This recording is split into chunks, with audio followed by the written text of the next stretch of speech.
Fall moom nag Pape mi ngi xëttal li nga xam ne que moo di gouvernement bi di leen exiger benn que li nga xam ne que moo di commission d'enquête parlementaire foofu si li nga xam ne que moo di assemblée nationale miro li nga xam ne que moo di Azer Aw pour Sénégal Pape Djibril Fall jàpp ni marché de rectification rurale yi la ñuy wax ak la am dafa daal di xaw a ute am na li nga xam ne que moo di justement mairie Arfan par rapport ak wàllu wu ni mel.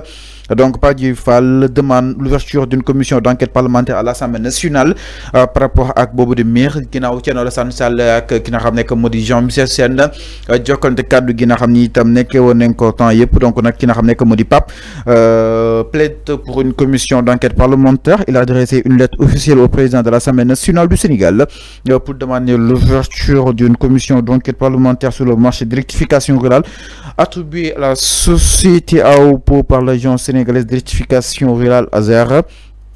Selon le député, la commission devra recueillir l'ensemble des informations nécessaires et produire un rapport détaillé, impartial et sans complaisance. Alors, Canada a justement le Pape Djibril Fall qui a saisi El Malick Ndiaye, le président de l'Assemblée nationale, pour lui demander justement d'ouvrir une enquête parlementaire si wàllu wu ni mel jàppoon ni gouvernement bi sax peut-être ñoo ko waroon def laata moom Pape di ko def pour daal di war a mën a leeral li nga xam ne que moo di coow li mbiru Jean-Michel Sène ak ki nga xam ne que moo di justement Thierno Alassane Sall. Fallo, il faut arrêter de dire gouvernement bi moko wara def. Le gouvernement ne peut pas tout faire. Mais non, réaction est là en fait. Mom jappone ni ñom ñoo suron jitu. Dédét. Lata muy demander dafa wara nek un projet de loi. Non, c'est pas un projet de loi. Wa mom loolu la japp dafa wara nek un projet de loi. Motax mom mu ñoo def une proposition de loi. Le projet amul bu proposer. Je le rectifie. C'est pas un projet de loi. Le député même peut faire une proposition de loi comme il l'a fait. Non, j'ai compris. Fallo. Dafa né li tax mo def proposition bi dafa wara nek projet jóge ci gouvernement. C'est parce qu'il est payé pour ça. Il est payé pour faire des propositions de loi. Mais jappone dafa wara don projet de loi. Non, c'est pas forcé. Mu gëna gaaw. C'est pas forcé. Allez-y, c'est pas forcé. Le député est payé pour ces genres de situation. Il peut faire des propositions de loi. On ne peut pas dire que c'est l'État qui doit faire tout. C'est pas comme ça. Damane. L'affaire Azer a été réglée par la Cour suprême. La Cour suprême, waxna ci dossier bobo. Si vous n'avez pas vu l'information, nous on a l'information. Alors, lan la ci wax Cour suprême. La Cour suprême a annulé donc la méthode de ARCOP en voulant casser la décision. Donc lolu mo am Cour suprême mo né sénégalais amul scandale fofu. Bu amone scandale, la Cour suprême sera la première institution à dire non, marché bobu nañ ko annuler. Yaa ngi dégg wax ji. La Cour suprême sera la première institution à dire que marché bobu nañ ko annuler parce que jaadul baaxul. Mais pourquoi vouloir s'attarder sur ce marché-là? C'est comme si l'opposition amuñu lu ñuy wax amuñu sujet bu ñu waxtaanee. Peut-être est-ce que tooguñu ci dara. Non toogu ci dara boobu ba léegi kenn génnewu ci dara. Kan moo génnee preuve. moo tax ma ne la Thierno Alassane Sall lan la génne. mais ay papier lan la génne de presse. ma ne papier waaw d'accord. dama ne lan la brandir. Thierno Alassane Sall lan la brandir lan. li mu wax dafa bëri nag. lan presse li mu wax bëri na. Thierno Alassane Sall waxu fi dara. moo tax même justice kenn yënguwul deful sa bëggee kenn deful réaction tu sais pourquoi. Thierno Alassane Sall lu mu joxe comme information. C'est des informations tellement. C'est des informations xawma kaddiku laa koy waxe wala RMI. Il te parle de AE pour EPC Sénégal, AE pour Espagne, Banque Santander, xawma les fonds de démarrage. Le budget de démarrage. Thierno Alassane Sall loolu la doon wax. mais attends léegi wax Thierno Alassane Sall wax na ci ba pare. léegi dañuy wax ci Pape Djibril Fall lu mu wax. La création d'une commission d'enquête parlementaire. ñu def une bonne fois pour toutes. dama ne mu doon arrangement ñëpp. gis nga même si nguur gi comme si opposition. dama ne même une très bonne initiative quand même. Enfin, tu peux pas me donner la parole et parler à ma place. Allez-y, quand même. Voilà. Donc dama ne même la commission d'enquête parlementaire buñ ko créer ba pare. mu saytu ci loolu dañuy ne woy député Pastef fii ñoo fa nekk donc deful liggéey bu am solo loolu kese la. non non enfin non loolu mooy am non Fallou non man li ma mës a wax. il faut être optimiste. li ma mës a wax fii. c'est arrête de li ma mës a wax ci plateau bii. li ma mës a wax ci plateau bii. yow teg nga ci sa bët yow. yàgg naa fi prédire ay choses après nga gis ko nga ne que pourtant wax nga ko ci li. mais attends sois optimiste. dama ne je suis une personne optimiste. waaw léegi nga ne. Pape Djibril Fall. Pape liggéeyam loolu la. waaw moo tax mu def ko. waaw je suis d'accord avec lui. pourquoi nga jàpp ni même su nga ko tijjiwee sax. dama leen xam. waa Pastef lu dama xam opposition boobu. Fallou. je suis un analyste politique dama xam loolu. opposition Sénégal bi bu ñu créé bu ñu tijjee en commission d'enquête parlementaire bu mu saytu ci dossier Azer ba pare laa la wax de. c'est ces mêmes personnes qui vont revenir pour dire Sénégalais non député Pastef yi ñoo fa nekk xam nañu que ni comme ñoom ils veulent défendre comment dire il s'appelle comment.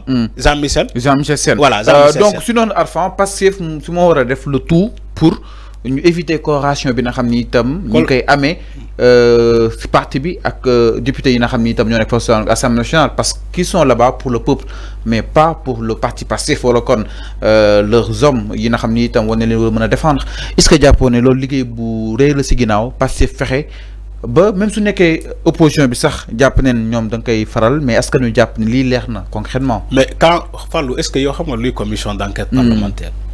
Arfan tamit nag. non si dañuy waxtaan. il faut respecter les gens. dama ne.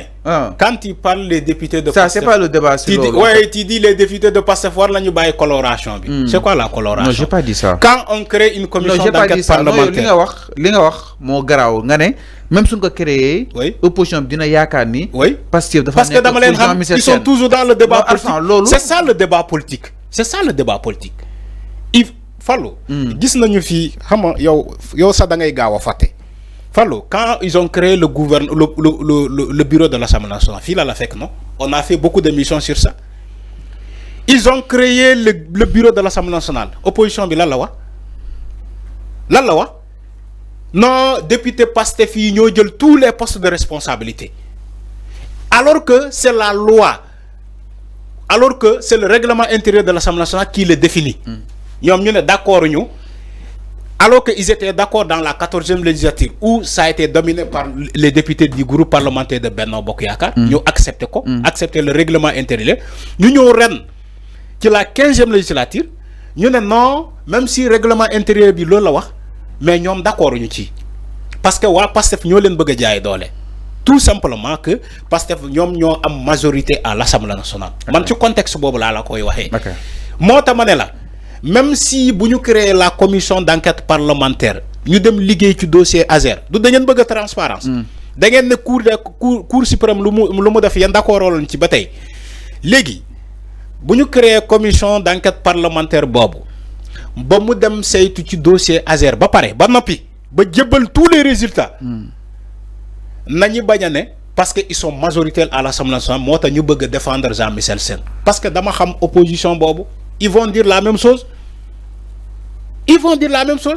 Dama ne le député Pape Djibril Fall le fait que mu déposer une proposition de loi je suis d'accord avec lui.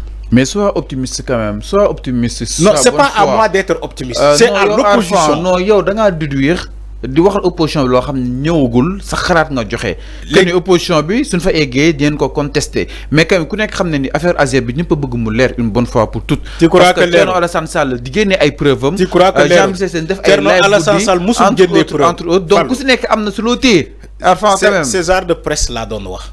Thierno Alassane Sall musul génne preuve. yow Arfan da ngaa gis nekk presse benn côté bi. mais ñun dañuy généraliser. dama ne suñu waxee Thierno Alassane Sall. musul génne preuve Thierno Alassane Sall génnul preuve. génnewul benn preuve du loolu la ñuy ne preuve sëñ bi génnewul preuve xam nga la wax ay supposition Thierno Alassane Sall a donné des suppositions dégg naa am naa lii ni budget de démarrage bi 15 milliards la wala 13 milliards boo ko boolee 36 milliards xaw ma 14 milliards Thierno Alassane Sall ay suppositions yooyu la doon joxee ci ay këyit c'est pas des preuves sëñ bi moo tax ma ne il faut faire très attention quand vous dites preuve moo tax ma ne la Fallou je suis d'accord pour la création de la commission d'enquête parlementaire loolu nga bëgg a dégg je crois que ça va te soulager. Non, enfin. D'accord. Je suis d'accord pour la création de la commission d'enquête parlementaire. Mais attention, si nous faisons wax ni que député Pastef yi ñoo jàppale Jean-Michel Sène li may wax nii waxoon naa ko fii ci ay sujets yu bëri après tu es revenu pour dire que pourtant waxoon nga ko fii laa yem du Pape Djibril Fall loolu la bëgg. Il a déposé la requête. On attend maintenant la suite. On attend la suite. Parce qu'on doit avoir une assemblée nationale de rupture. Je suis d'accord avec ça. On attend la suite pour voir.